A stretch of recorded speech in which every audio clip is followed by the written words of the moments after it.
What's up everybody, Aditya Mahajan here and welcome back to yet another YouTube video. In today's video, we'll be solving another medium question of LeetCode question number 22, also called as generate parenthesis. It has also been asked in day 16 of June LeetCode challenge, so let's get started.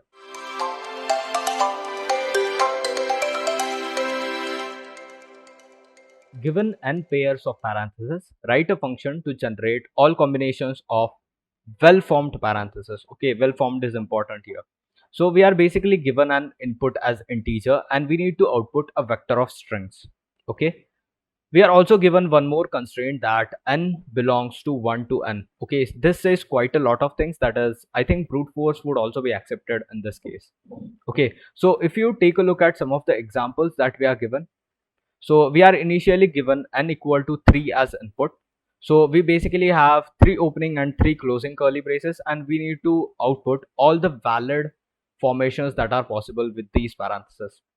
So what does a valid formation mean?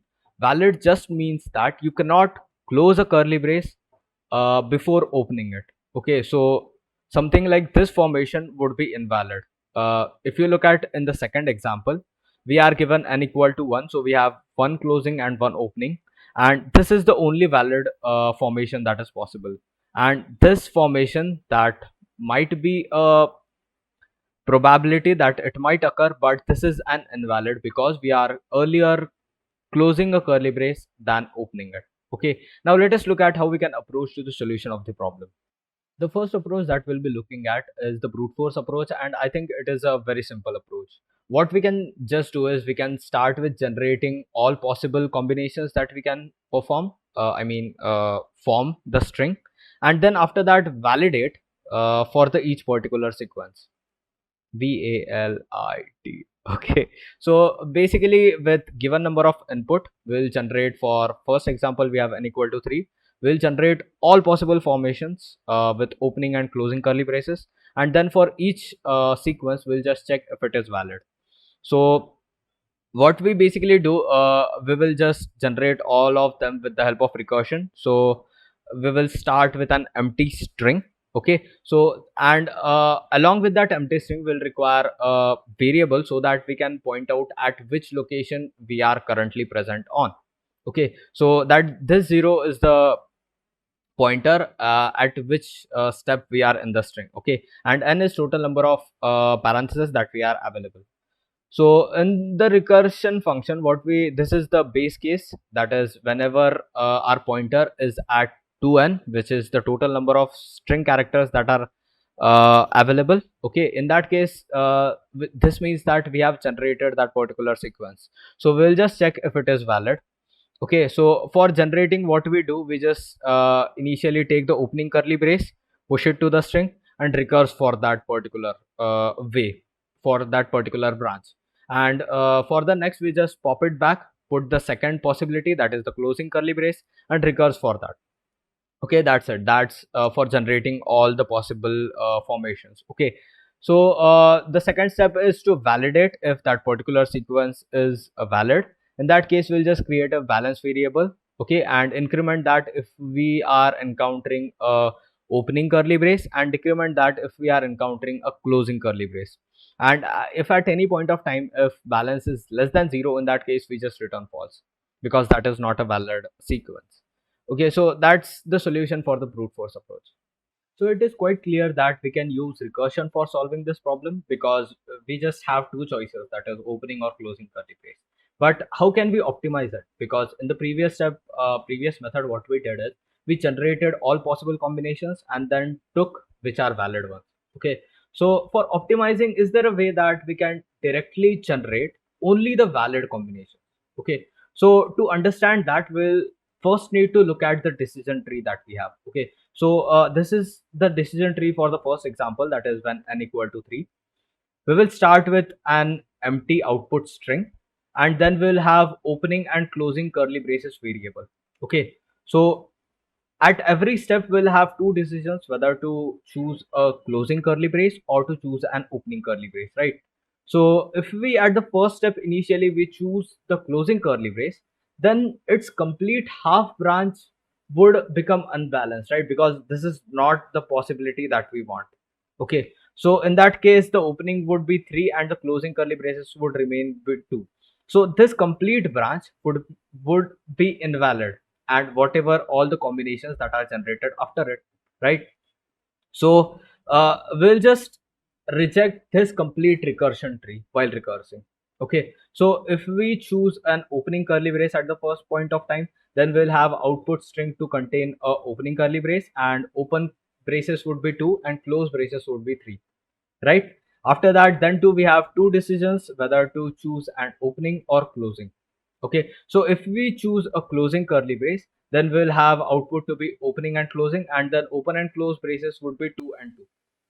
Okay, so after that, what we have is, if we choose a closing curly brace, just very similar to that previous one, then our opening curly brace would be 1 and closing would be 2, and this is the unbalanced one, right? So if you look at the observation in this, that is, whenever the closing curly braces are becoming less than opening curly braces, uh, very similar to this, in this case, this is actually 2 comma 1.